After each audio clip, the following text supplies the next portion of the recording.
I had a strange encounter with ballet. Most kids, were forced into it as children, and then maybe they fall in love with it, maybe they don't.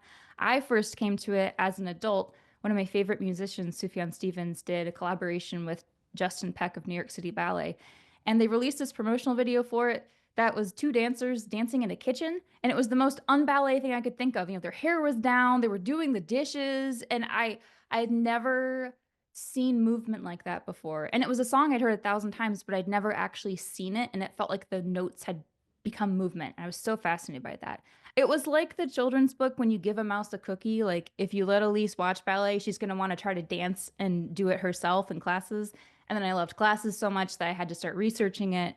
And through the research, I just became fascinated with the story of these dancers who they really loved their art, but it was state supported. It was supported by a totalitarian regime. And some of them left the country so they could have more artistic freedom. And I wanted to know, what did that look like? Was it worth the cost? Because you have to leave behind your friends and family. You're never really home again.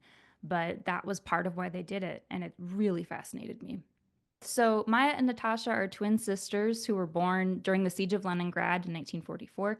And they're immediately orphaned and they grow up at the Vaganova at this ballet academy. And all they want is to become professional dancers, to dance at the Kirov like their late mom. And just at the end of their senior year, they find out they've just passed a new law and family members can't travel abroad together, so the Kirov will not hire groups of siblings. So now only one of them is going to get to live that dream they've both been sacrificing everything for so long. And answer your question about the research, I I researched before I knew I was writing a book. I just kind of gathered everything I could about ballet and Soviet history, and a few years into this obsession realized, oh, a novel is happening. That's why I have piles of books all over my house about this. But I was really interested in the era in Soviet history known as the thaw, mostly the Khrushchev years, when things kind of eased up culturally a little bit. There was more artistic freedom. There were relaxed relations between the US and Russia for a little bit till the Cuban Missile Crisis. So I wanted to know, what did it look like to be someone who was born before that period happened and then was an adult after you went back to more totalitarian standards for artists. I really was fascinated by the idea of twins because I think every family has competition in it. And the people who have told me they've enjoyed this novel, a lot of them have said, I have a tough relationship with my sister, and that's what drew me to your book. But when we first meet them, we meet them when they're born in this really difficult situation. The Nazis are literally knocking on the door of the city. And then the book jumps forward to them at age 18 thinking they've got the whole world figured out. They're just going to do their best and dance and everything's going to work out. But I feel like none of us really get to live the reality we think we've discovered when we're 18. And that's true for them too. They suddenly realize they're going to have to grow up really fast and make difficult choices. When I'm working on any project with a historical setting, I'm always thinking about character first. So I love learning and I love all the historical details, but it's really easy to get lost in that and just include things even though they don't really apply to the plot or the characters or anything. So I was always thinking, how did this affect these people's lives? And the thing that surprised me the most is that people in this era, in this time and place, a lot of them really believed the way they were living and the Soviet ideology was going to make the world a better place, which is not something we hear about, here on this side of the Cold War. We think of it as, everyone was being oppressed, everyone was brainwashed, everyone was just being forced to do things against their will. And there's some truth to that, and stereotypes exist for a reason. But truly, people thought they were more moral because they were Soviet communists. And that really astonished me. And when some Soviet ballet dancers came to the US, they were really surprised at how little the arts were funded here. They said they don't even have a state ballet. How can they possibly take themselves seriously as a country? Because that was so important to them.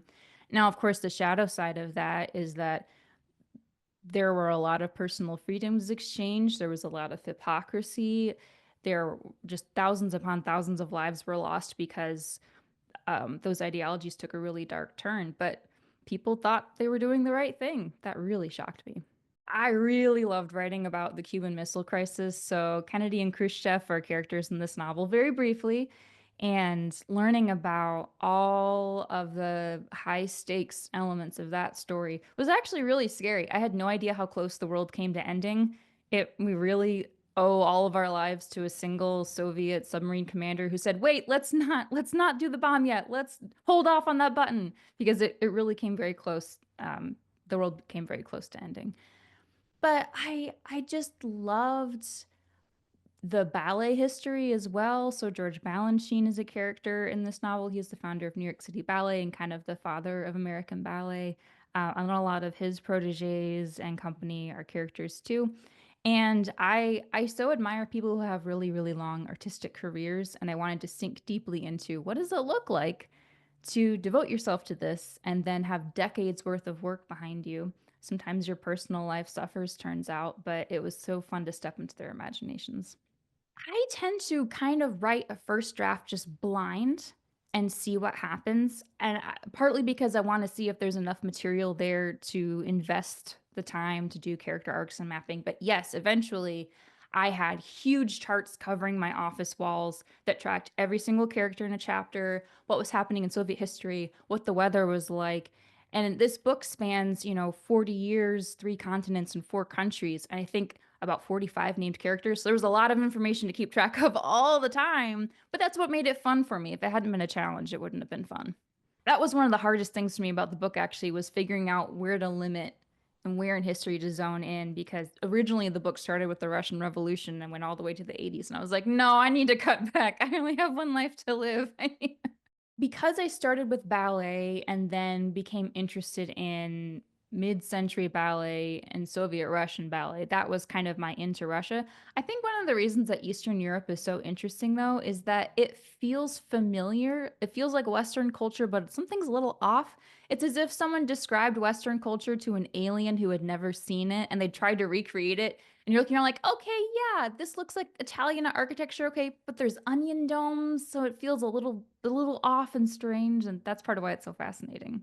I definitely saw them grow up, and that was the privilege of being an author. When I would refer to them to my husband, I'd call them my girls because I was with them from the moment they were born all through their adulthood.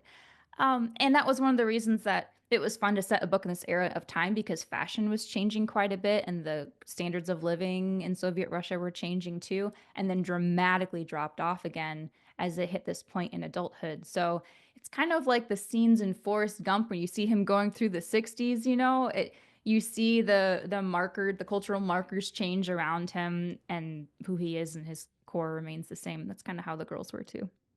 The competition in this book was one of the plot elements I really struggled with the most because it had to be compelling enough to maintain tension, so you want to see what happens, and not so obvious that you lose interest. Like, oh, one sister's clearly way more talented than the other. There's no way the other one even has a chance of getting into the ballet. So I had to keep adjusting the circumstances so they're kind of equally matched by the time you get to the end of the first part of the book. And that's the tension. It's that their really strong bond of love, that sisterly love, is being tested, and they both have to make really tough decisions about what's most important to me in my life. What am I willing to sacrifice for my ambition? And what really is the core of who I am? And they both make a lot of mistakes, but I think there's hope in there at the end of the book that things are going to turn out okay, but it's a little rough getting there. It was very difficult because I wanted to let those twists happen, but also keep readers rooting for them. And that was something I was really interested in as a novelist. How do you let people make terrible mistakes, but still engender compassion for them? So, one of the themes of the book is sisterhood and the ways that women support each other, and also the ways they're trained to turn on each other.